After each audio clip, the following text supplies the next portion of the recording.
নমস্কার বন্ধুরা, ভিন্ন স্বাদের গল্পে আপনাদেরকে স্বাগত। আজকের বিশেষ নিবেদন মনির হোসেন শাহিনের লেখা তুমি শুধু আমার।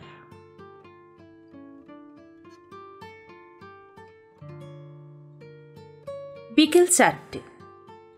ভুলুদের বাসার 3 তলার ছাদে আড্ডা মারছে কাজল, টুলু, রতন ও সোহাগ।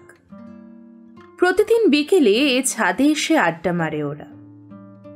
আগে ওরা রাস্তার মোড়ে আড্ডা দিত, আজকাল সেটা আর সম্ভব হয়ে ওঠে না, কেননা মহল্লার জুনিয়র গ্রুপটা ইদানিং আড্ডা মারা শিখে গেছে। দিন নেই রাত নেই শুধু মোড়ে মোড়ে আড্ডা মারতে দেখা যায় ওদেরকে। এতদিন জুনিয়র গ্রুপটা খুবই কন্ট্রোলের মধ্যেই ছিল, স্কুল পড়াশোনা করে বাকি সময় আড্ডা মারত, কিন্তু এখন আর ওসব নেই। ম্যাট্রিক পরীক্ষা শেষ হবার পরপরই নিজেকে কেমন যেন সিনিয়র ভাবতে শুরু করে দিয়েছে। তবে সিনিয়র কোনো ভাইকে দেখলে শ্রদ্ধা করতে ভুল করে না ওরা। জুনিয়র গ্রুপটার জন্যই ভুলুরা রাস্তায় আড্ডা মারা ছেড়ে দিয়েছে। রাস্তার মোড়ে মোড়ে দল পাকিয়ে আড্ডা মারা ভালো নয়, এ কথাটি যে জুনিয়র গ্রুপটাকে বোঝাবে সে উপায়ও নেই, কেননা ওদের মতো বয়সে নিজেরাও তো রাস্তার মোড়ে মোড়ে আড্ডা মারত। শুধু আড্ডা মারত বললে কম বলা হবে। কোনো মেয়েকে এ পথে রিকশায় চেপে যেতে দেখলে আর চুপ থাকতে পারত না ওরা, কমেন্ট একটা করত। এ তুলনা করলে জুনিয়র গ্রুপটা অনেক ভদ্র। তা ওদের সামনে নিজেদেরকে ছোট করতে চায় না বলে রাস্তার মোড়ে আড্ডা মারা ছেড়ে দিয়েছে। 25 বছরের সুদর্শন যুবক ভুলু বড় আশা করে গ্রামের বাড়ি ছেড়ে ব্যবসায়ী বড় ভাইয়ের কাছে চলে এসেছে। ও ইচ্ছে ছিল বড় ভাইয়ের উপর থেকে খেয়ে পড়াশোনা চালিয়ে যাবে। ঢাকা আসার পরপরই বিকম ভর্তি হয়েছিল, ওই পর্যন্তই। মহল্লার রাস্তার মোড়ে মোড়ে আড্ডা তাকে পড়াশোনা করতে দেয়নি। এখন আছে শুধু মারামারি, খুনোখুনি আর আড্ডা নিয়ে। ভুলুর বড় ভাই রফিক সাহেব বড় ব্যবসায়ী। ভুলুর মতো 10 জনকে খাওয়া পড়া দেওয়া তার পক্ষে কোনো ব্যাপার নয়। তার একটা আফসোস, এত সুবিধা পেয়েও ছোট ভাইটি মানুষ হলো না, পড়াশোনা করল না।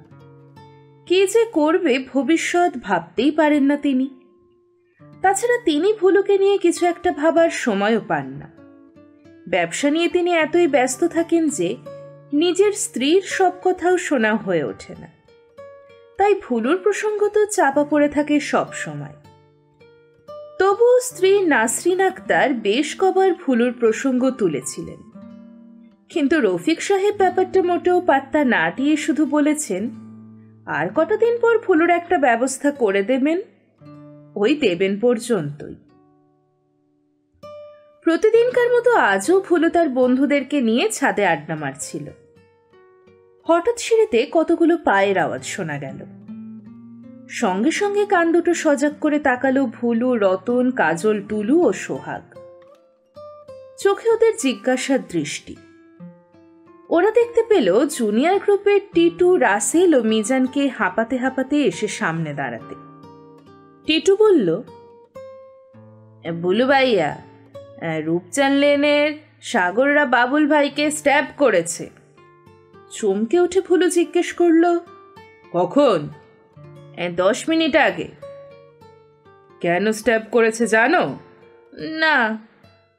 এখন বাবুল কোথায়? ওকে কামাল ভাই হাসপাতালে নিয়ে গেছেন। কোন হাসপাতালে? ন্যাশনাল হাসপাতালে। এই চলো সবে, আগে আসল ঘটনা শুনে আসি, তারপর সাগরের একটা ব্যবস্থা করা যাবে। অল্পক্ষণের মধ্যেই মোটর সাইকেলে চেপে ছুটল ওরা হাসপাতালের দিকে। একটু পর রূপচান লেনে অ্যাটাক করবে ভুলুদের গ্রুপ। সাগরদের গ্রুপের যাকে সামনে পাবে তাকে স্ট্যাব করে ফেলে দেবে মাটিতে। ভুলুর ধারণা বেশি বেড়ে গেছে ওরা। বাবুলের কথাই ধরা যাক। রূপচান লেন দিয়ে রিকশায় চেপে যাচ্ছিল। সাগররা নিজেদের মহল্লায় মোড়ে দাঁড়িয়ে সিগারেট টানছিল। বাবুলের রিকশাটা ওদের সামনে দিয়ে যাবার সময় সাগর সিগারেটের ধোঁয়া মুখ দিয়ে ছুঁড়ে মারে বাবুলের মুখের দিকে। সঙ্গে সঙ্গে বাবুল রিক্সা থামিয়ে প্রতিবাদ জানায়। প্রতিবাদের এক পর্যায়ে তর্কাতর্কি। সাগর আচমকা পকেট থেকে ছুরি বের করে স্ট্যাব করে বসে বাবুলের বুক বরাবর। সেটা লক্ষ্যভ্রষ্ট হয়ে ছুরির আঘাতটা লাগে বাবুলের কাঁধে। ভুলুর ঘনিষ্ঠ বন্ধু বাবুল। ভুলুর কানে যেহেতু এ কথাটা এসেছে, ও কিছুতেই সাগরকে ছেড়ে দেবে না। বাবুল যদি সাগরকে মাফ করেও দেয়, কিন্তু ভুলু মাফ করবে না। বন্ধুকে আঘাত করার প্রতিশোধ সে নিয়েই ছাড়বে। সে ক্ষমতা ওর আছে। শ্রীস্তাস লেন থেকে রূপচান লেন বেশি দূরে নয়। ভুলুদের সিদ্ধান্ত সাগরদের গ্রুপকে জানিয়ে দেওয়া হয়েছে। সাগরদের গ্রুপও চ্যালেঞ্জ দিয়েছে। সাগররা চ্যালেঞ্জ দিয়েছে। এই কথা শুনে মাথায় রক্ত চড়ে গেছে ভুলুর। মুহূর্তে সিরিয়াস একটা সিদ্ধান্ত নিয়ে ফেলল। সে সিদ্ধান্ত বাস্তবায়িত করতে যাচ্ছে। 30 জনের একটা গ্রুপ নিয়ে ভুলু ছুটল রূপচান লেনের দিকে। প্রত্যেকের হাতে অস্ত্র। কারোর কারোর হাতে কাটা রাইফেল, পাইপ গান, শর্ট গান। যার কাছে যেটা ছিল সেটাই সঙ্গে করে নিয়ে এসেছে। এছাড়াও আত্মরক্ষার জন্য অনেক গোপন অস্ত্রও নিয়েছে। ভুলুদের গ্রুপটা রূপচান লেনে ঢোকা মাত্র বিকট শব্দে একটা ককটেল ফাটল। মুহূর্তে ছত্রভঙ্গ হয়ে গেল গ্রুপটা। নিজেদের সুবিধে মতো পজিশন নিল। অবস্থা দেখে নিচ্ছে কিভাবে এগোবে। সোহাগ আর ভুলু দেখতে পেল দূরে সাগরদের গ্রুপের কয়েকজন দাঁড়িয়ে আছে। ওদের প্রত্যেকের হাতে পাইপ গান। একজনের হাতে ককটেলও দেখা যাচ্ছে। হঠাৎ ভুলু দেখতে পেল বাঁ দিকের একটা বাসায় দেয়ালের উপর থেকে ককটেল ছোঁড়ার প্রস্তুতি নিচ্ছে সাগর। সাগরের ছুঁড়ে মারা ককটেল মাটিতে পড়ার পূর্ব মুহূর্তে লাফ দিয়ে সেখান থেকে সরে এলো ভুলু আর সোহাগ। বিকট একটা শব্দ হলো। আর ঠিক তখনই দেখতে পেল সাগরদের গ্রুপটা ধেয়ে আসছে ওদের দিকে। সোহাগ একটা ককটেল ছুঁড়ল ধেয়ে আসা গ্রুপটার দিকে। বিকট শব্দ হবার সঙ্গে সঙ্গে কয়েকটা আর্ত চিৎকার শোনা গেল। বিন্দু মাত্র আর দেরি করল না। সাগরদের পজিশনের উপর আক্রমণ করল ভুলুদের গ্রুপ। কয়েক মিনিট পর্যন্ত পুরো রূপচান লেন এলাকাটা হাত বোমা ও গুলির শব্দে কাঁপল।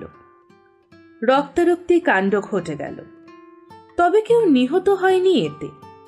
ইচ্ছে করলে ভুলুদের গ্রুপের সদস্যরা পারত সাগরদের গ্রুপের দু একটাকে জীবনের মতো শেষ করে দিতে, কিন্তু সে ঝুঁকি ওরা নেয়নি কেউ। যে মার ওদেরকে মেরেছে এতেই যথেষ্ট।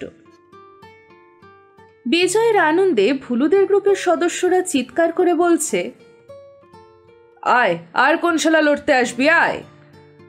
কেউ আর এগিয়ে এলো না ভুলুদের গ্রুপের সঙ্গে লড়তে। হঠাৎ দূর থেকে সোহাগ চিৎকার করে বলল, সবাই পালা, পুলিশ আসছে। মুহূর্ত সময় আর নষ্ট করল না ভুলুদের গ্রুপের সদস্যরা। সামনের দিকে ছুটে পালালো।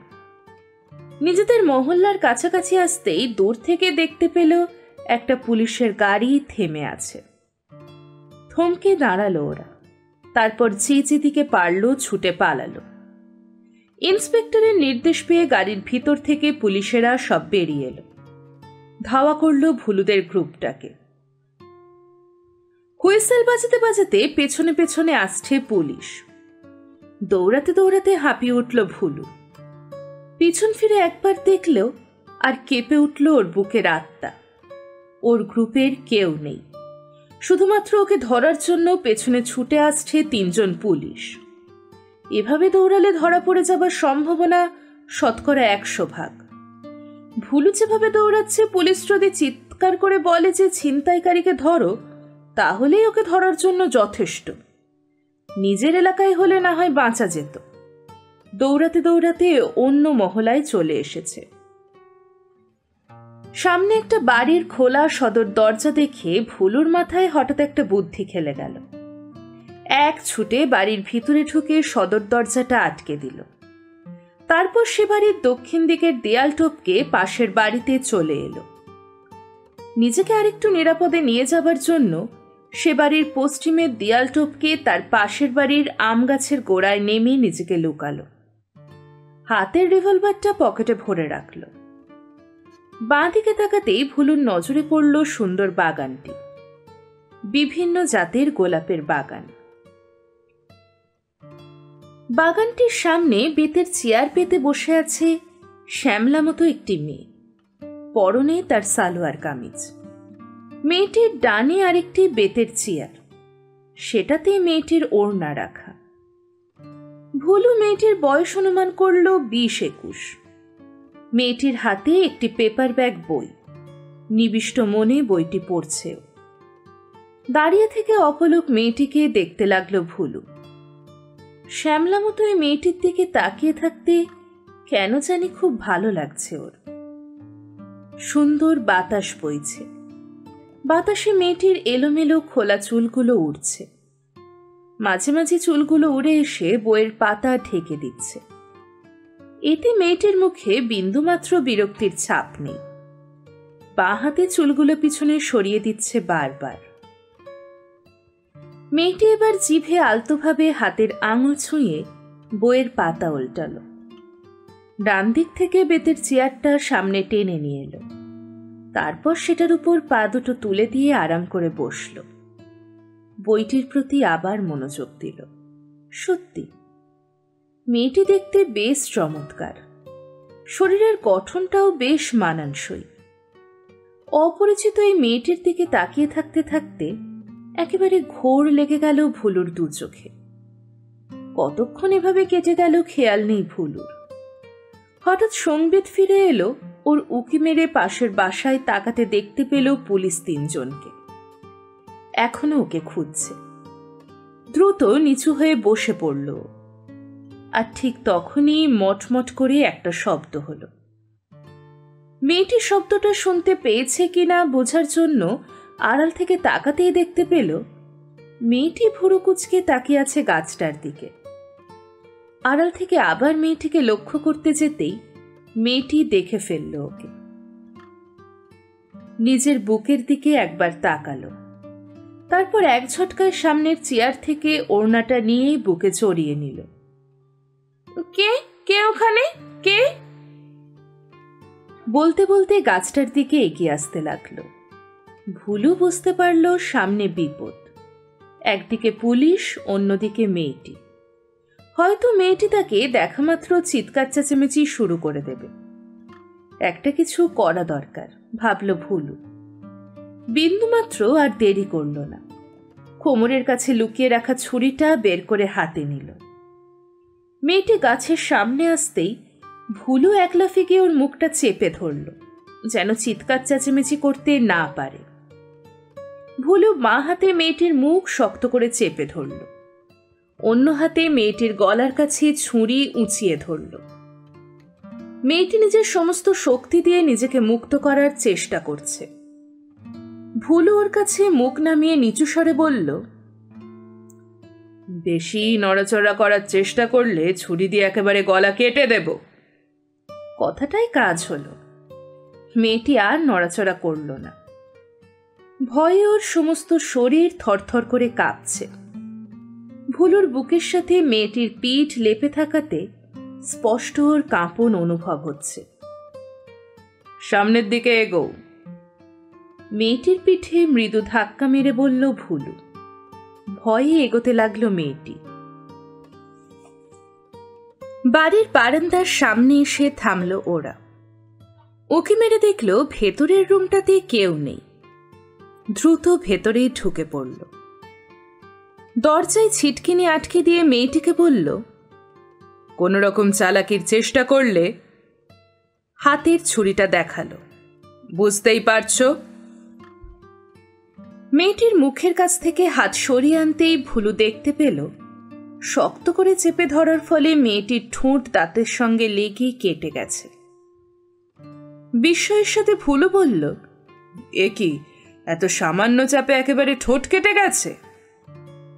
নিজের পকেট থেকে রুমালটা বের করে মেয়েটির দিকে বাড়িয়ে বলল, আই এম সরি, নাও কেটে যাওয়া জায়গাটায় রুমালটা চেপে ধরো, তাহলে রক্ত ঝরা বন্ধ হয়ে যাবে। মেয়েটি রাগের সাথে রুমালটা নিল, তারপর সেটা দূরে ছুঁড়ে ফেলল। স্মিত হেসে ভুলু বলল, অত রাগ ভালো নয়, রুমালটা কার্পেটের উপর থেকে তুলতে গেল ভুলু। মেয়েটা এমন একটা সুযোগের অপেক্ষাতেই ছিল।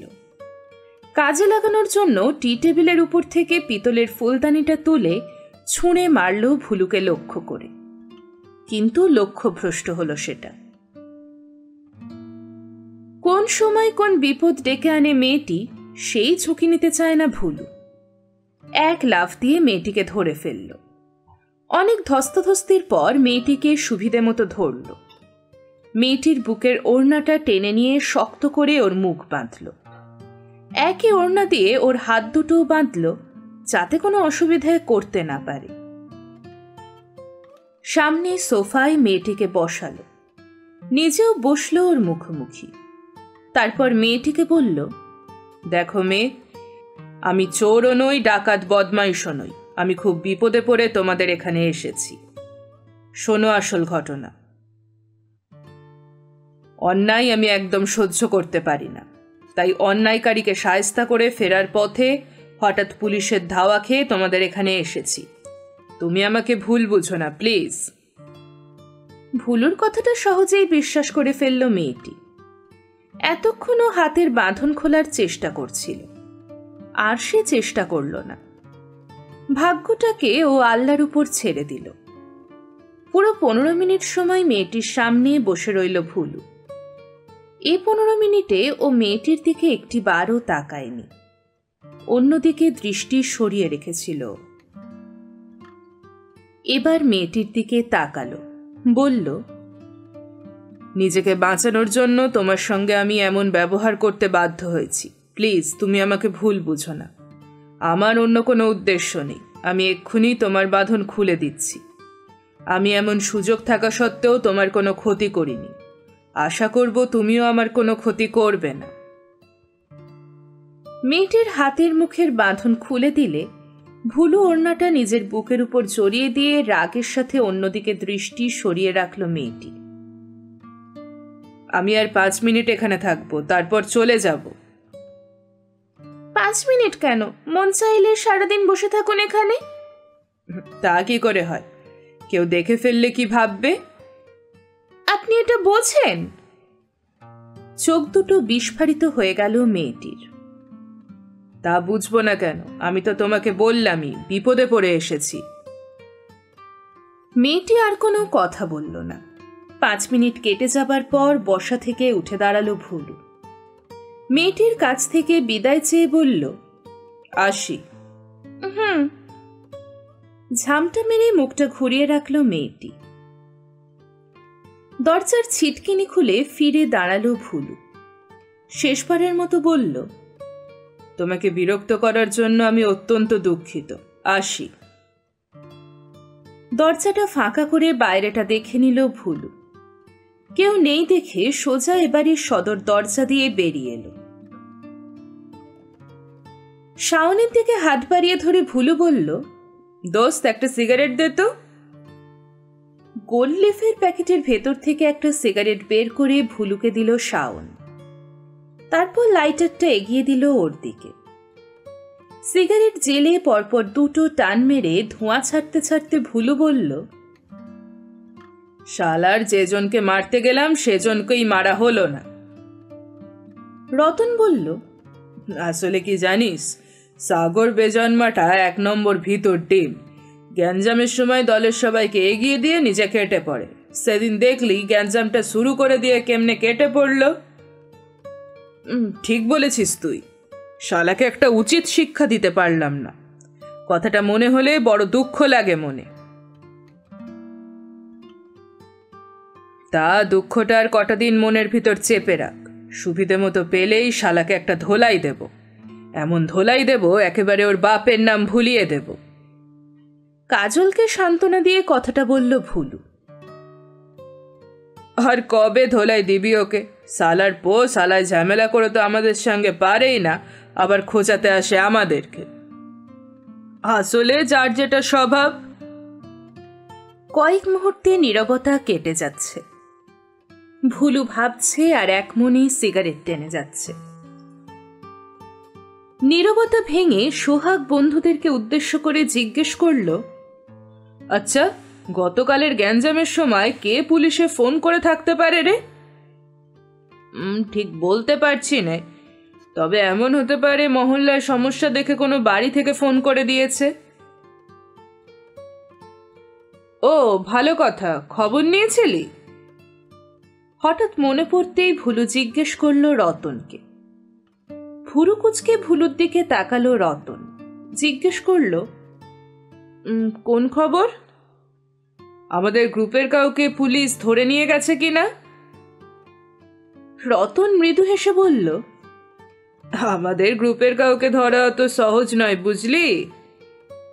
পুলিশের নাম শোনার সঙ্গে সঙ্গে আমাদের গ্রুপের সদস্যরা কিভাবে যে হাওয়ায় মিলিয়ে গেল তা নিজেরাও জানে না বোধহয়। তবে দুজনকে পুলিশ পেটাতে পেটাতে নিয়ে গেছে। শাওন বলতেই ওর দিকে আতঙ্কিত চোখে তাকালো ভুলু, জিজ্ঞেস করলো, কাকে কাকে ধরে নিয়ে গেছে? ওরা দুজন আমাদের গ্রুপের নয়, সাগরদের গ্রুপের। শাওনের কথা শেষ হবার সঙ্গে সঙ্গে শব্দ করে হাসতে লাগলো ভুলু। ওর সঙ্গে সবাই যোগ দিল। একসময় হাসি থামিয়ে ভুলু বলল, তবে দোস্ত, তোরা যে যাই বলিস, আমি কিন্তু ধরা পড়তে গিয়েও বড় বাঁচা বেঁচে গেছি। বিস্ফারিত চোখে ভুলুর দিকে তাকিয়ে রইল সবাই। কিভাবে পুলিশের হাতে ধরা পড়তে গিয়েও বেঁচে গেল, পুরো ঘটনাটা বন্ধুদেরকে খুলে বলতে হাসির রোল উঠল সমস্ত ছাদ জুড়ে। হাসতে হাসতে কাজল বলল, যে যাই বলিস দোস্ত, তোর ঘটনাটা বেশ ইন্টারেস্টিং। আমার তো ইচ্ছে করছে আজই গিয়ে সেই শ্যামলা সুন্দরী মেয়েটিকে দেখে আসি। কাজলের মাথায় গাঁটটা মেরে ভুলু বলল, শালা, মেয়ে মানুষের নাম শুনলে একেবারে জিভে পানি এসে যায়। গাঁটটা খাওয়া জায়গাটায় হাত বোলাতে বোলাতে কাজল হেসে বলল, হ্যাঁ, আমরা বললেই যত দোষ, নিজে যে আত্মরক্ষার নামে মেয়েটির। দেখ, আর কথা বাড়াবি না। মেয়েটির সম্বন্ধে আর কিছু বলেছিস তো তোর একদিন কি আমার একদিন হয়ে যাবে। আর কথা বাড়ালো না কাজল, হাসতে লাগলো। দোস্ত, আমি আর শাওন আসি এখন। আমরা দুজন এক লোকের সঙ্গে দেখা করতে যাব। আমিও আসি, এসেছিলাম গ্যাঞ্জামের খবরটা দিতে। কথাটি বলে কাজল উঠে দাঁড়ালো। ওর সঙ্গে সঙ্গে অন্যরাও যাবার জন্য উঠে দাঁড়ালো। ভুলু বলল, তাহলে বিকেলে আসিস তোরা। বন্ধুরা সব চলে যেতেই ভুলু ভাবতে লাগলো কি করা যায় এখন। ভাবতে ভাবতে নিচে নেমে এলো। হঠাৎ শামীমের কথা মনে পড়ল। 11টার দিকে শামীমের সঙ্গে বনানী যাবার কথা ওর। হাত ঘড়িতে সময় দেখল, এখনো 11টা বাজতে অনেক সময় বাকি। বাসা থেকে বেরিয়ে একটা রিক্সা নিল ভুলু। গন্তব্য শামীমের বাসা পর্যন্ত। হঠাৎ দূর থেকে সেই শ্যামলাবরণ মেয়েটিকে দেখতে পেল ভুলু। সঙ্গে সঙ্গে রিক্সা চালককে বলে রিক্সা থামালো। রিক্সায় বসে থেকেই মেয়েটিকে ভালো মতো লক্ষ্য করতে লাগলো ভুলু।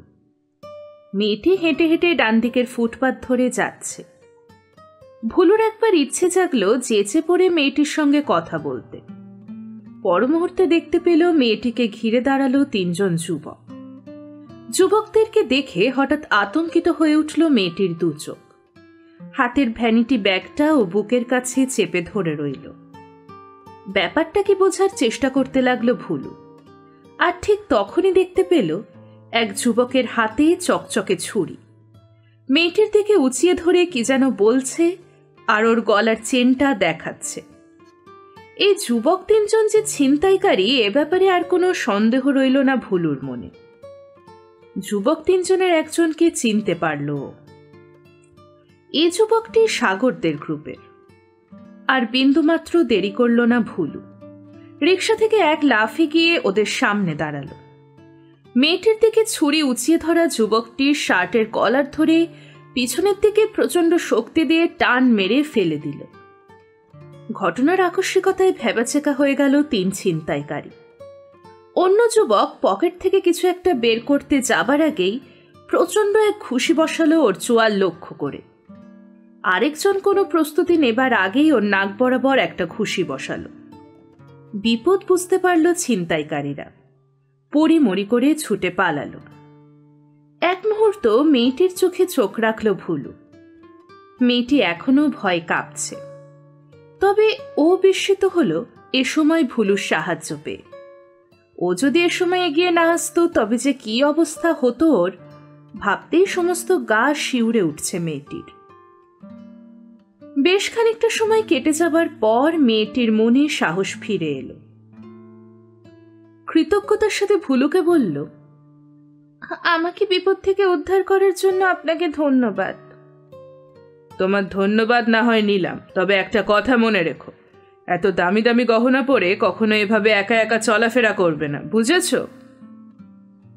ঢোক সম্মতিসূচক মাথা কাত করল মেয়েটি। কি নাম তোমার? পারভিন। আপনার নামটা কি জানতে পারি? পারভিনের চোখের দিকে সরাসরি তাকালো ভুলু। লজ্জায় মাথা নিচু করে ফেলল পারভিন।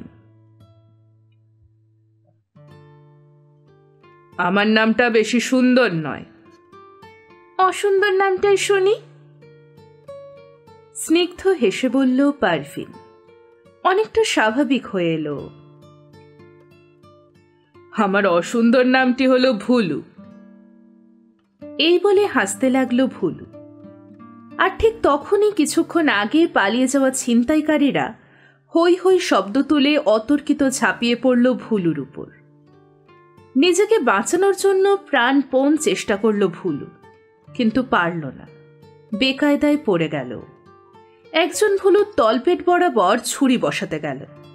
লক্ষ্যভ্রষ্ট হয়ে সে আঘাত গিয়ে বিঁধল ভুলুর ডান হাতের বাহুতে। তীব্র যন্ত্রণায় কোঁকিয়ে উঠলেও বাঁ হাতের ছুরিটা চেপে ধরে রইল ভুলু, যেন আর কোনো ছুরির আঘাত বসাতে না পারে। তিনজনে মিলে চর কিলঘুষি মারতে লাগলো ভুলুকে। পারভিন নামের একটি মেয়ে যে অদূরে দাঁড়িয়ে ভয়ে কাঁপছে, সেই খেয়ালটি পর্যন্ত ওদের নেই। মার খেতে খেতে রাস্তায় লুটিয়ে পড়ে গেল ভুলু। জ্ঞান হারাবার মুহূর্তে ভুলু আবছা মতো দেখতে পেল টহল পুলিশের একটা গাড়ি ওদের দিকে এগিয়ে আসছে। মুহূর্তের জন্য ভুলুকে ভুলতে পারছে না পারভিন। বারবার ওর চোখের সামনে শুধু ভেসে উঠছে সেই কঠিন কোমল হৃদয়ের যুবকটির মুখ। ওরই জন্য ভুলু ছুরির আঘাত খেয়েছে। দৃশ্যটা মনে পড়তেই পারভিনের সমস্ত শরীর কেঁপে ওঠে। যুবকটির জন্য বুকের ভেতর এক ধরনের কষ্ট অনুভব করে। ইচ্ছে করে ওর যুবকটিকে দেখতে, কেমন অবস্থা হলো ওর। ইচ্ছে থাকলেই কি সব হয়? হয় না। গতকাল যখন ভুলু মার খেতে খেতে রাস্তার মধ্যে লুটিয়ে পড়ে জ্ঞান হারালো, সেই মুহূর্তে টহল পুলিশের একটি গাড়ি এসে থামল ওদের সামনে। ছিনতাইকারীদেরকে তো ধরলই, সঙ্গে আরেকটি ভালো কাজ করল। অসুস্থ ভুলুকে সামনের ক্লিনিকে নিয়ে গেল দুজন পুলিশ। পারভিনও সঙ্গে ক্লিনিকে গেছিল। ক্লিনিকের ওয়েটিং রুমে অনেকক্ষণ সময় বসেছিল ভুলুর অবস্থা জানার ও ওর সঙ্গে দেখা করার জন্য, কিন্তু ওর সঙ্গে দেখা করতে পারেনি। এদিকে দেরি দেখলে বাসায় বাবা মা চিন্তা করবেন ভেবে চলে এলো। বাসায় বাবা মাকে ঘটনাটা খুলে বলল পারভিন। পরে বাবা চৌধুরী সাহেবকে নিয়ে সেই ক্লিনিকে গেল প্রায় ঘণ্টাখানেক পর। কিন্তু দুঃখের কথা, ক্লিনিকে গিয়ে ভুলুকে পায়নি। ডাক্তারের কাছ থেকে জানলো একটু আগে ভুলু মোটামুটি সুস্থ অবস্থায় বাড়িতে চলে গেছে, তবে ওর বাড়ির ঠিকানাটা রেখে যায়নি। একটা দীর্ঘশ্বাস ফেলে ক্লিনিক থেকে ফিরে এসেছে পারভিন। গত পুরোটি রাত আর ঠিক মতো ঘুমোতে পারেনি। বিছানায় শুধু এপাশ ওপাশ করেছে। ভুলুর কথা ভেবে শুধু ছটফট করেছে। সকাল 8টার দিকে বান্ধবী বিউটিদের বাসায় ফোন করল পারভিন। ফোন বিউটি ধরল। এত সকালে ফোন করলো বলে বিস্ময়ের সাথে জানতে চাইল, কি ব্যাপার, এত সকালে ফোন করলি যে? তোর কি কোনো কাজ আছে? না, কেন? আমার মনটা ভালো নেই, প্লিজ চলে আয় না আমাদের বাসায়। কেন রে, কিছু হয়েছে বাসায়? না, কিছু হয়নি বাসায়। কারোর সঙ্গে কোনো রকম ঝগড়া? তাও না। তাহলে? তুই এলে সব বলবো। তোর মাকে বলে এক্ষুনি চলে আয়। আসছি। রাখলাম। এই বলে রিসিভার নামিয়ে রাখলো পারভিন। পুরো 1 ঘন্টা পর বিউটি এলো। কৈফিয়ত চাওয়ার সুরে পারভিন বলল, এতক্ষণ পর এলি? আর বলিস না, বেরোবার মুহূর্তে বড় আপা এলো, তাই দেরি হয়ে গেল। বস। বসলো বিউটি। তীক্ষ্ণ চোখে পারভিনকে দেখতে লাগলো। চোখে মুখে সামান্য পরিবর্তন দেখতে পেয়ে জিজ্ঞেস করল, তোর কি কিছু হয়েছে রে? তোকে সেদিন বলেছিলাম না, এক অচেনা যুবক পুলিশের ধাওয়া খেয়ে আমার রুমে আত্মগোপন করেছিল। হ্যাঁ, ওই যে সে যে তোকে প্রথমে ছুরির ভয় দেখিয়েছিল। তা এখন আবার কি হলো? পারভিন কোনো জবাব দিল না বলে বিউটি বলল, কি রে, আমার কথার জবাব দিচ্ছিস না কেন?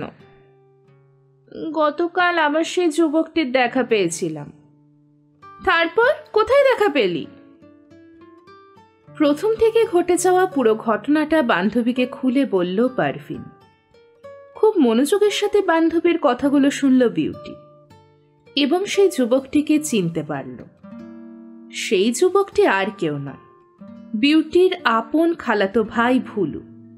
কিন্তু পারভিনকে সেটাও মোটেও বুঝতে দিল না। বলল,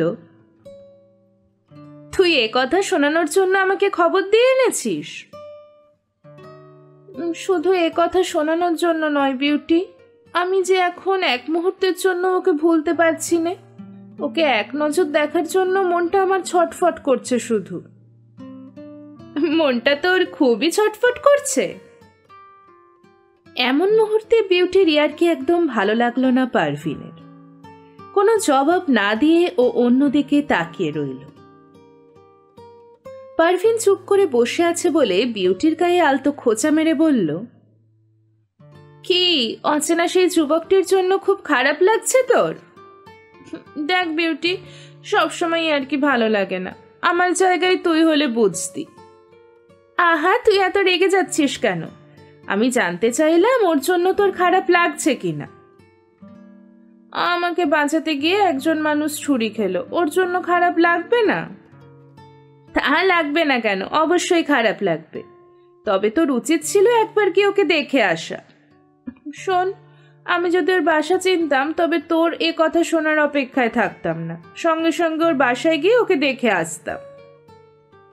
আমি কিন্তু খবর পাবার সঙ্গে সঙ্গে তো সেই অচেনা যুবকটিকে দেখে এসেছি।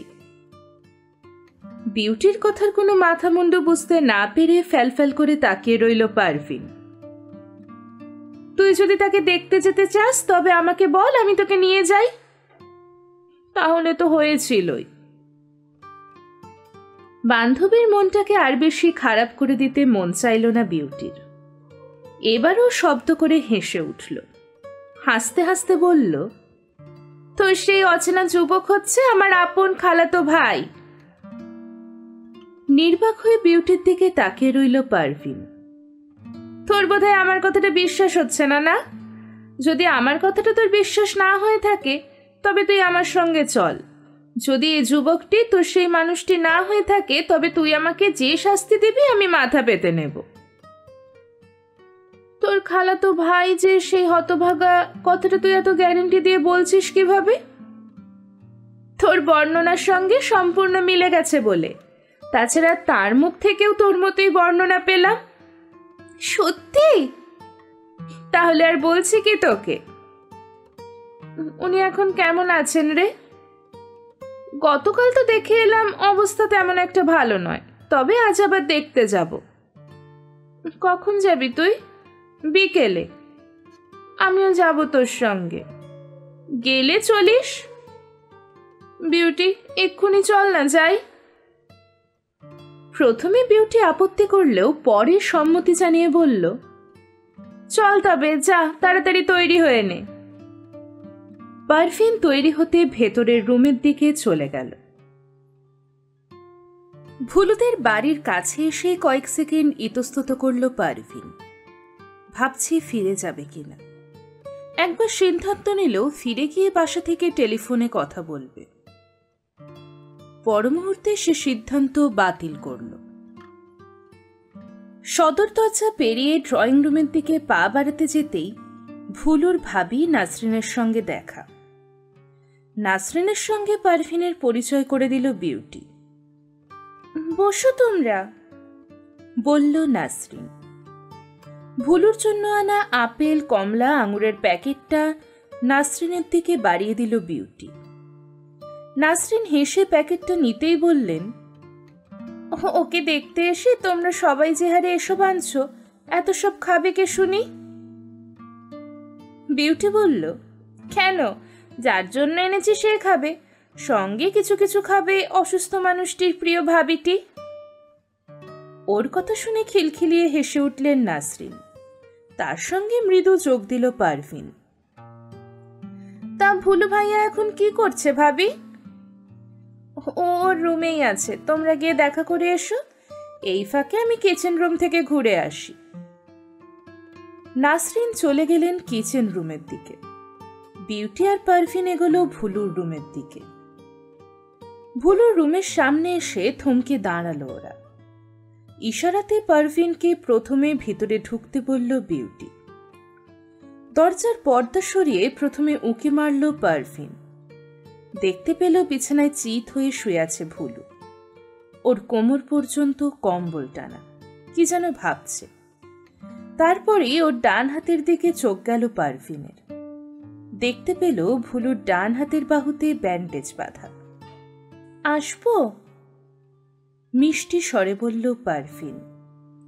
মেয়েলি কণ্ঠস্বরটায় ভাবনার জগৎ থেকে বাস্তবে ফিরে এলো ভুলু। যখন দেখল দরজার সামনে দাঁড়িয়ে আছে পারভিন, বিস্ময়ের সীমা রইল না ওর। বিস্মিত স্বরে ও বলল, আরে তুমি, এসো। শোয়া থেকে উঠতে যাচ্ছিল ভুলু।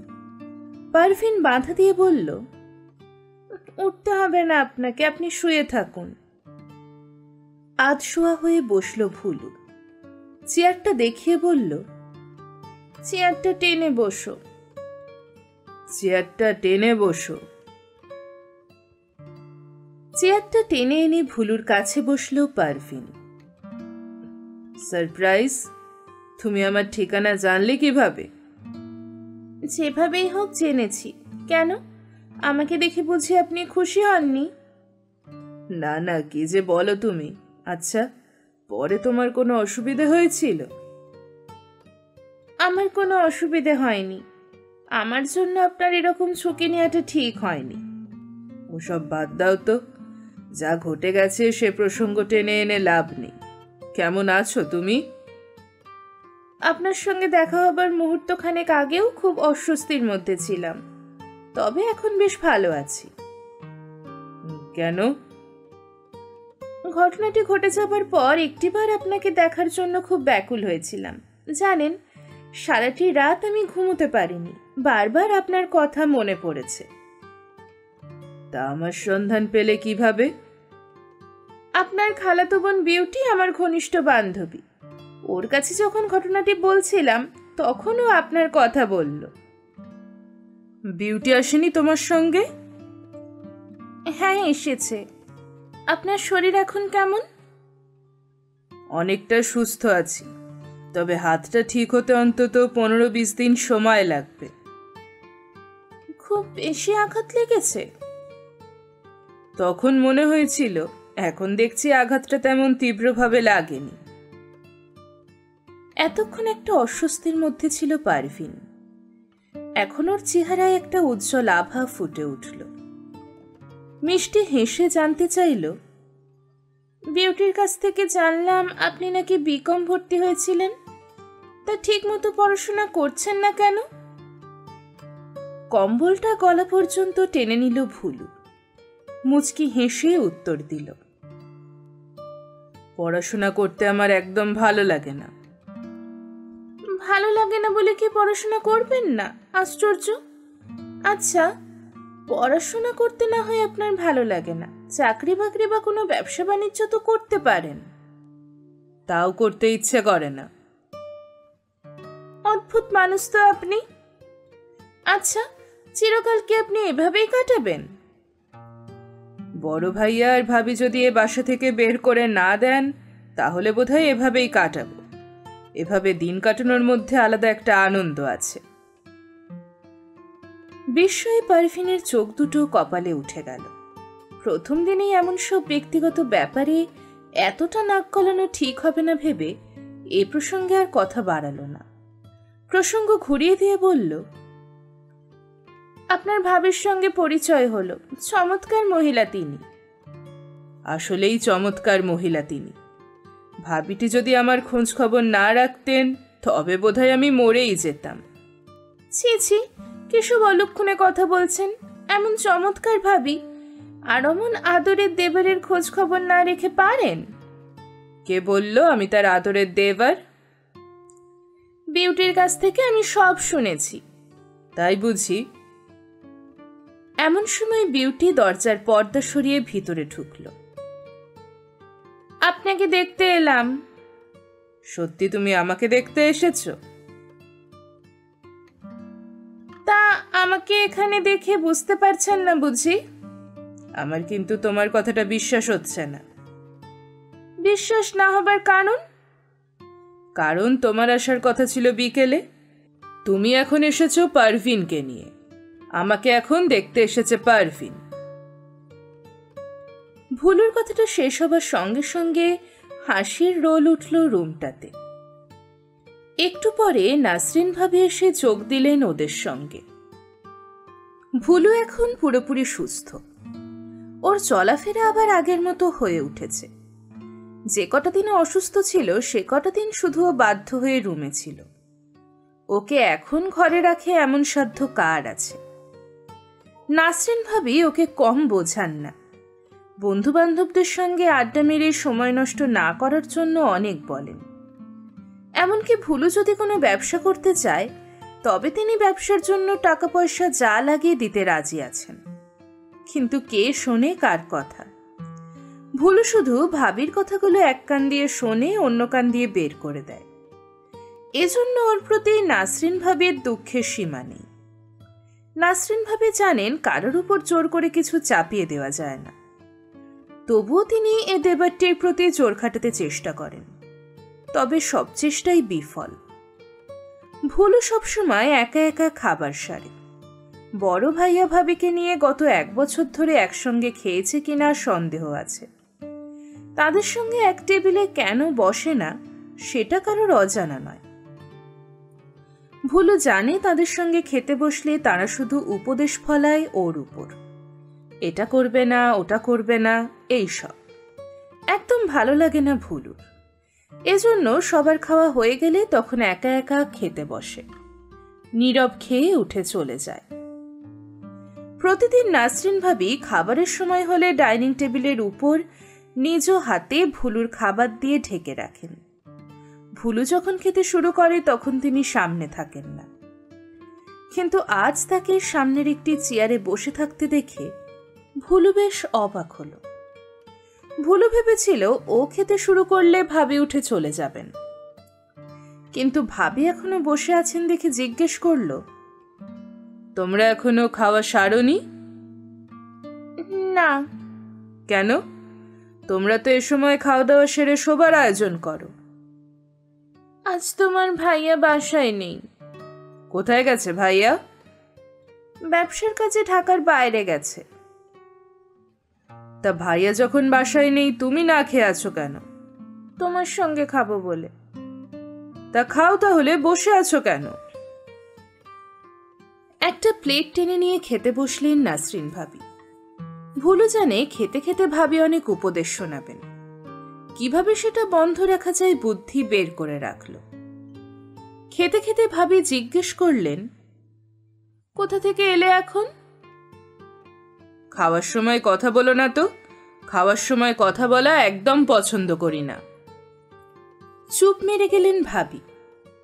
একটু পরেই আবার কথা বললেন, রোজ কি তোমার সঙ্গে খেতে বসি নাকি?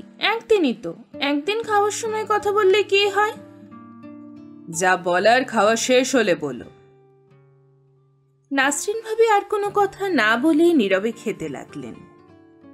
আগের চেয়ে খুব দ্রুত খাবার সারল ভুলু। এক গ্লাস পানি পান করে চেয়ারটা পিছন দিকে ঠেলে উঠে দাঁড়ালো। ভাবির প্লেটের দিকে তাকিয়ে দেখল একবার। খুব আস্তে ধীরে খাবার খাচ্ছেন তিনি। ভাবি, তুমি খাও, আমি শুতে যাচ্ছি। ভাবিকে কথাটা বলে হাত ধোবার জন্য বেসিনের দিকে পা বাড়াতে যাচ্ছিল ভুলু। ভাবি পিছু ডাকলেন। শোনো, তোমার সঙ্গে আমার কিছু কথা ছিল। বলো। তুমি ড্রয়িং রুমে বসো, আমি খেয়ে আসছি। আমার খুব ঘুম পাচ্ছে ভাবি, কাল দিনে তোমার কথা শুনবো। তুমি ড্রয়িং রুমে গিয়ে বসো, আমি এক্ষুনি আসছি। কাল কথাটা বললে হয় না? না। বলে প্লেটের দিকে তাকিয়ে খাওয়ার প্রতি মনোযোগ দিলেন ভাবি। বেসিনে হাত ধুয়ে এসে ড্রয়িং রুমের সোফায় গা এলিয়ে বসল ভুলু। অল্প সময় পর ভাবি এলেন। ভুলু মনে মনে ভাবল, হঠাৎ আজ কি হলো ভাবির? সোফায় বসলেন ভাবি। তার চোখ মুখ দেখেই ভুলু বুঝতে পারল ভাবির মন মেজাজটা আজ কেমন যেন রাগি রাগি দেখাচ্ছে। যত তাড়াতাড়ি কেটে পড়া যায় ততই মঙ্গল। বলো, কি বলবে? তোমাকে যে কটা দিন সময় দিয়ে বলেছিলাম কি করবে একটা ফাইনাল সিদ্ধান্ত আমাকে জানাবে। এবার কি সিদ্ধান্ত নিলে? হে কথা বলার জন্য এত ভনিতা করছো? দেখো, বাজে কথা বলবে না। যেটা জিজ্ঞেস করেছি ঠিকমতো জবাব দাও। শোনো তাহলে, আমি এখন যেভাবে আছি ঠিক এভাবেই আর কটা দিন কাটিয়ে দিতে চাই। ছি ছি, এ কথা বলতে তোমার একটু লজ্জা করলো না? তুমি আমার প্রিয় ভাবি, তোমাকে সত্যি কথা বলতে লজ্জার কি আছে? দেখো, বেহায়াপনা করার একটা সীমা আছে। অত্যন্ত রেগে গিয়ে কথাটা বললেন নাসরিন। মুহূর্তে ভুলুর মুখ থেকে হাসি উপে গেল। কিছুটা রাগের সাথে বলল, কি বলতে চাও তুমি? তোমাকে আর আমি কি বলবো? এত বয়স হলো, নিজে বুঝতে পারো না কখন কি করতে হয় না হয়? নাকি বড় ভাই ভাবির কাছ থেকে লাই পেয়ে মাথায় উঠে গেছো? নাসরিন ভাবির মুখের দিকে স্তব্ধ হয়ে কয়েক মুহূর্ত তাকিয়ে রইল ভুলু। বড় ভাই বিয়ে করেছেন প্রায় 5 বছর। এই 5 বছরে নাসরিন কখনো ভুলুর সঙ্গে এতটা নিষ্ঠুর আচরণ করেননি, আজই প্রথম। সবসময় ভুলুর মঙ্গল কামনা করেন। মা যেমন সর্বদা সন্তানের মঙ্গল কামনা করেন, ভুলুর প্রতি নাসরিনের মঙ্গল কামনাও তদ্রূপ। কিন্তু ভুলু সেটা এক মুহূর্তের জন্য বুঝতে চেষ্টা করে না। ভাবির সমস্ত কথাই কৌতুকের সঙ্গে উড়িয়ে দেয়। কিন্তু আজ নাসরিন ভাবির মুহূর্তে বলা কথাটা কৌতুকের সাথে হেসে উড়িয়ে দিতে পারল না ভুলু। হতভম্ব হয়ে ভাবির দিকে পূর্ণ দৃষ্টিতে তাকিয়ে রইল। ওভাবে আমার দিকে তাকিয়ে আছো কেন? আর কিছু বলবে? আর কি বলবো তোমাকে? তোমার মতো বখাটের সঙ্গে কথা বলতেও আমার ঘৃণা হচ্ছে। মুখ সামলে কথা বলো। কি করবে তুমি? আমাকে মারবে? মারো তো দেখি, কত বড় সাহস তোমার! নাসরিন কথাগুলো কঠিন স্বরে বললেন, কিন্তু কষ্টে বুকের ভেতরটা ফেটে যাচ্ছে তার। তিনি সেটাকে দমন করতে পারলেন না। চোখ দুটো তার ভিজে এলো। এ পর্যায়ে তিনি শাড়ির আঁচলে মুখ চেপে ধরে কেঁদে উঠলেন। ভুলু আর এক মুহূর্তও দাঁড়াল না। ড্রয়িং রুম থেকে চলে এলো ও নিজের রুমে। পরদিন সকাল 10টার দিকে বাইরে বেরোনোর জন্য তৈরি হতে লাগলো ভুলু। এমন সময় কাজের মেয়ে এসে জানালো টেবিলে নাস্তা দেয়া হয়েছে। এর আগেও একবার এসে বলে গেছে, তখনও হ্যাঁ না কিছুই বলেনি। এবার আবার বলতে আসাতে কড়া এক ধমক লাগিয়ে দিল কাজের মেয়েটিকে। জানিয়ে দিল এবাড়ির এক ফোঁটা পানিও আর খাবে না। কাজের মেয়ে আর কিছু বলতে সাহস পায়নি, ধমক খেয়ে চলে গেছে। নাসরিন ভাবির প্রতি রাগ দেখিয়ে ভুলু জিজ্ঞাসা করেছে, এবারের মুখে কিছু দেবে না? আপাতত 2-4-10 দিন চলার মতো টাকা ওর পকেটে আছে। যে কোনো রুম থেকে বাইরে বেরোতে হলে ড্রয়িং রুম পেরিয়ে তারপর বেরোতে হয়। ভুলু ড্রয়িং রুম পেরিয়ে যাবার সময় লক্ষ্য করল নাসরিন ভাবি সোফায় হেলান দিয়ে বসে চোখ বুজে আছেন। ভুলুর পায়ের শব্দে তাকালেন। নাস্তা না খেয়েও বেরিয়ে যাচ্ছে দেখে পিছু ডাকলেন, ভুলু দাঁড়াও। শর্টটাতে কি রাগ নাকি আদর মেশানো বুঝতে পারল না ভুলু, তবে ও দাঁড়ালো। সোফা থেকে উঠে এসে ভুলুর সামনে দাঁড়ালেন নাসরিন। জানতে চাইলেন, নাস্তা খেয়ে যাওনি কেন? ভুলু কোনো জবাব দিল না। বেরিয়ে যাবার জন্য পা বাড়াতে যেতে পথ রোধ করে দাঁড়ালেন নাসরিন। কি হলো, নাস্তা খেয়ে যাচ্ছ না কেন? খিদে নেই, দেখি পথ ছাড়ো। না, পথ ছাড়বো না আমি, তোমাকে নাস্তা খেয়ে যেতেই হবে। নাসরিন ভাবির কথার কোনো পরোয়া না করে বেরোতে যাবার মুহূর্তে হঠাৎ এগিয়ে এসে ভুলুর একটা হাত চেপে ধরলেন ভাবি। তুমি কি আমার উপর রাগ দেখিয়ে নাস্তা না খেয়ে বেরোচ্ছ? তোমার উপর রাগ করতে যাব কোন দুঃখে? তাহলে তাহলে আবার কি, খিদে নেই তাই খাইনি। আচ্ছা, রাগের মাথায় না হয় দুটো কড়া কথা বলেই ফেলেছি, সেটা গত রাতে কেটে গেছে। সেই রাগটা এখনো মনের ভিতরে চেপে রেখেছো কেন? নাসরিন ভাবির দু চোখে পানি দেখে ভুলুর মনটা হঠাৎ নরম হয়ে এলো, কিন্তু সেটাও ভাবিকে বুঝতে দিল না। গায়ের সমস্ত শক্তি দিয়ে ভুলুকে টেনে অনেকটা ভেতরের দিকে নিয়ে এলেন নাসরিন। কাঁদো কাঁদো স্বরে তিনি বললেন, তুমি জানো তোমাকে গালমন্দ করেছি বলে সারাটা রাত আমি ঘুমাইনি। সোফায় বসে বসে কেঁদেছি আর নিজেকে ধিক্কার দিয়ে বলেছি, কেন আমি তোমাকে গালমন্দ করতে গেলাম। কি বলবে বা করবে কিছু বুঝতে পারছে না ভুলু।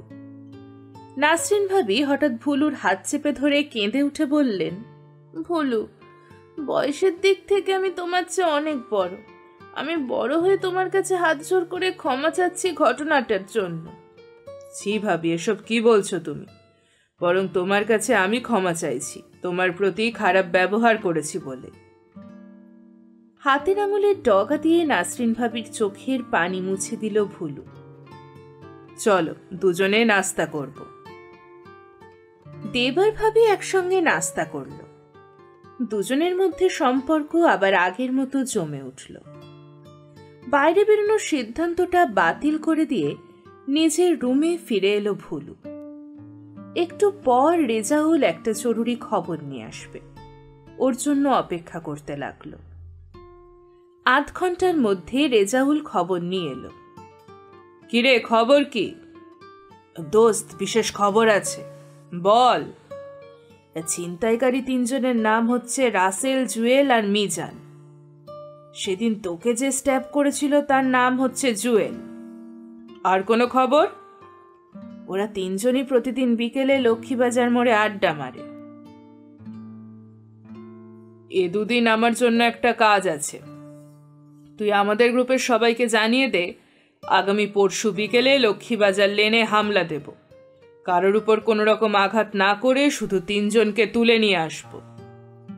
ওকে, আমি তাহলে আসি এখন। খবরটা দিতে এসেছিল রেজাউল। কথাটি বলে চলে গেল। রেজাউল চলে যাবার পর ভুলু ভাবতে লাগলো, সাগরদের গ্রুপের তিনজন ছিনতাইকারী জুয়েল, মিজান আর রাসেলকে তুলে এনে কিভাবে শাস্তি দেবে, যে শাস্তির কথা ওদের চিরজীবন মনে থাকবে। তোর ভুলুর খবর শুনেছিস? মৃদু হেসে বলল বিউটি। ভুরু কুচকে বিউটির দিকে তাকালো পারভিন। আমার ভুলুর খবর মানে? মানে তোকে যে যুবকটি ছিনতাইকারীদের হাত থেকে বাঁচালো সেটা বল। তুই আমার ভুলু বলছিস কেন? তাছাড়া তিনি তোর আপন খালাতো ভাই। কলেজে ছুটির পর দুজনেই পাশাপাশি হেঁটে হেঁটে কলেজের মেন গেটের দিকে এগোলো ওরা। অবহেলার সাথে পারভিন জিজ্ঞেস করল, কি খবর সেটা তো বললি না? সেই তিনজন ছিনতাইকারীদের সঙ্গে ভুলু ভাইয়ার বড় ধরনের গ্যাঞ্জাম হবে। মাঠের মধ্যে দাঁড়িয়ে পড়ল পারভিন। ছিনতাইকারীরা আবার এলো কোত্থেকে? ওদের না জেল হাজতে থাকার কথা। টাকা পয়সা খরচ করে ছিনতাইকারীরা জামিনে ছাড়া পেয়েছে। এখন ভুলু ভাইয়া সেদিন ছুরি খাওয়ার শোধ তোলবার জন্য যেচে গ্যাঞ্জামের দিকে এগোচ্ছেন। তাই নাকি? হ্যাঁ। আচ্ছা, ছিনতাইকারীদের ভুলু ভাইয়া চেনে? হ্যাঁ, তাদের সঙ্গে নাকি আগে থেকেই ঝামেলা। তুই এ কথা শুনলি কোত্থেকে? স্বপনের কাছ থেকে শুনলাম। স্বপন তো আবার ভুলু ভাইয়ার ঘনিষ্ঠ বন্ধু। বিউটির মনের মানুষ স্বপন। স্বপনের মারফত যা যা শুনেছে সব বান্ধবী পারভিনকে বলল বিউটি।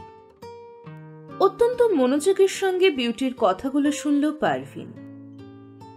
বুকের ভিতর কেমন একটা শঙ্কা অনুভব করলো। আমার মতে ওদের সঙ্গে ভুলু ভাইয়া বাড়াবাড়িটা না করলেও পারতেন। বলা যায় না কখন কি ঘটে যায়। সাগরদের গ্রুপের ছেলেগুলো এক একটা খুনিদের মতো, কাউকে খুন করতে সহজে দ্বিধাবোধ করে না। তুই ঠিকই বলেছিস বিউটি। তুই তাকে ওদের সঙ্গে ঝামেলা করতে নিষেধ করতি। তোর কি মাথা খারাপ? উনি কি আমার কথা শুনবেন? একটু সময় নীরবে কেটে গেল। বিউটি স্মিত হেসে বলল, এক কাজ কর। কি কাজ? তুই বরং একবার ভুলু ভাইয়াকে বলে দেখ। আমি বললেই কি উনি আমার কথা শুনবেন? শুনতেও পারে। তুই তাকে বোঝাবি, বলবি ছিনতাইকারীরা অপরাধ করেছে, সে শাস্তি কোর্ট তাদের দিয়েছে, এখন আর ওটা নিয়ে বাড়াবাড়ি না করাই শ্রেয়। ঠিক আছে, আমি বাসায় গিয়েই ফোনে তার সঙ্গে আলাপ করব। ঠিক আছে, এটাই বেস্ট হবে। ওরা আবার হাঁটতে লাগলো। কলেজের গেট পেরিয়ে এসে রিক্সা নিল পারভিন। বিউটি বলল, শোন, কাল তো কলেজ বন্ধ, তুই আমাদের বাসায় আসিস। যাবো এক ফাঁকে। রিক্সা চালকের দিকে ফিরে বলল, চলুন। বাসায় ফিরে পারভিন প্রথমে গোসল ও দুপুরের খাওয়া সারল। তারপর ফোন সেটটা নিয়ে সোজা নিজের রুমে চলে গেল। নোট খাতাটায় ভুলুদের বাসার ফোন নাম্বার লেখা আছে। বিউটি নিজে হাতে লিখে দিয়েছিল, সেটা বের করল। তারপর বাঁ হাতে রিসিভারটা তুলে ডান হাতে ভুলুদের নাম্বারটা ঘোরালো। মুহূর্ত কয়েক পর মেয়েলি কণ্ঠস্বর ভেসে এলো, হ্যালো, আসসালাম আলাইকুম ভাবি। ওয়ালাইকুম আসসালাম। ভাবি, আমি পারভিন, বিউটির বান্ধবী। ও তুমি? তোমাকে চিনতে পারবো না মানে? তা কেমন আছো পারভিন? ভালো। তোমার মা বাবা? আমাদের বাসার সবাই ভালো আছে। কি করছিলেন ভাবি? মাত্র দুপুরের খাওয়া সেরে উঠলাম। বিরক্ত করলাম? না না, কি যে বলো না তুমি। ভাইয়া বাসায় নেই? না, তোমার ভাইয়া তো অফিসে। ও, তা ভুলু ভাইয়া নেই বাসায়? আছে, কথা বলবে ওর সঙ্গে? না না, থাক। কি করছেন উনি? হয়তো গল্পের বই পড়ছে। ঠিক আছে ভাবি, ওনাকে একটু রিসিভারটা দিন। তুমি একটু ওয়েট করো। কথাটির পর পর রিসিভারটা টেবিলের উপর উপর করে রাখার শব্দ শুনতে পেল পারভিন। হ্যালো, ভুলু স্পিকিং। কেমন আছেন ভুলু ভাইয়া? ভালো, তুমি? খুব ভালো। দোয়া করি তুমি আরো ভালো থেকো। অত শব্দ করে হাসবেন না তো, আমার কানের পর্দা ফেটে যাওয়ার দশা। ঠিক আছে, এই আমি হাসি বন্ধ করলাম। এবার বলো, কোনো কাজে ফোন করেছো নাকি এমনি? না, এমনি, ইচ্ছে হলো আপনার সঙ্গে একটু কথা বলি। খুব খুশি হলাম শুনে। বলো, কি কথা বলবে? কি করছিলেন? বই পড়ছিলাম। ডিস্টার্ব করলাম? না, বরং খুশি হয়েছি তুমি ফোন করাতে। আচ্ছা, আপনার সঙ্গে সেই ছিনতাইকারী তিনজনের দেখা হয়? দেখা হয় মানে? কাল বিকেলে তুলে নিয়ে আসবো সেই 3 শয়তানকে, আচ্ছা মতো ধোলাই দিয়ে ছেড়ে দেব। আপনাকে একটা অনুরোধ করব, আপনি আমার অনুরোধটি রাখবেন? কি অনুরোধ? আগে কথা দিন আপনি আমার অনুরোধ রাখবেন। তোমার অনুরোধ রাখতে আমি চেষ্টা করব। আপনি সেই ছিনতাইকারী 3 জনকে কিছু বলবেন না। কেন? যে ঘটনা ঘটে গেছে সেটা নিয়ে টানা হেচড়া করে কি লাভ বলুন? লাভ নেই জানি, তবে ওদেরকে আমি বুঝিয়ে দিতে চাই ওরা আমাকে ছুরি মেরে অন্যায় করেছে। ওরা অন্যায় করেছে ঠিক, সে শাস্তি তো কোর্ট তাদেরকে দিয়েছেই। আমি নিজে হাতে ওদেরকে একবার শাস্তি দিতে চাই। প্লিজ ওদেরকে আপনি ক্ষমা করে দিন না। পারভিন, তোমার অনুরোধ আমি রাখতে পারলাম না বলে দুঃখিত, কেননা সকল প্রস্তুতি আমি নিয়ে ফেলেছি। আমি আপনাকে মিনতি করে বলছি। দেখো পারভিন, এটা আমার ব্যাপার, এ ব্যাপারে তোমার মাথা না ঘামালেও চলবে। এর পরিণতি কি হবে একবার ভেবে দেখেছেন? কাল না হয় ওদের 3 জনকে ধরে এনে পেটালেন, পরদিন যখন ওদের গ্রুপের অন্য সবাই আপনাকে তুলে নিয়ে মারার চেষ্টা করবে, এ কথাটা ভেবে দেখেছেন? প্লিজ পারভিন, এ প্রসঙ্গ বাদ দাও, অন্য কথা বলো। অনেক বোঝাতে চেষ্টা করলো পারভিন, কিন্তু সব চেষ্টাই বিফল হলো। বুকের ভেতরটা ওর কাঁপছে। হ্যালো পারভিন। বলুন, শুনছি। কথা বলছো না কেন? আমি আপনার সঙ্গে আর কোনো কথা বলবো না। কাঁদো কাঁদো স্বরে কথাটি বলে রিসিভার নামিয়ে রাখলো পারভিন। তারপরও দুহাতে মুখ ঢেকে ফুঁপিয়ে কেঁদে উঠল।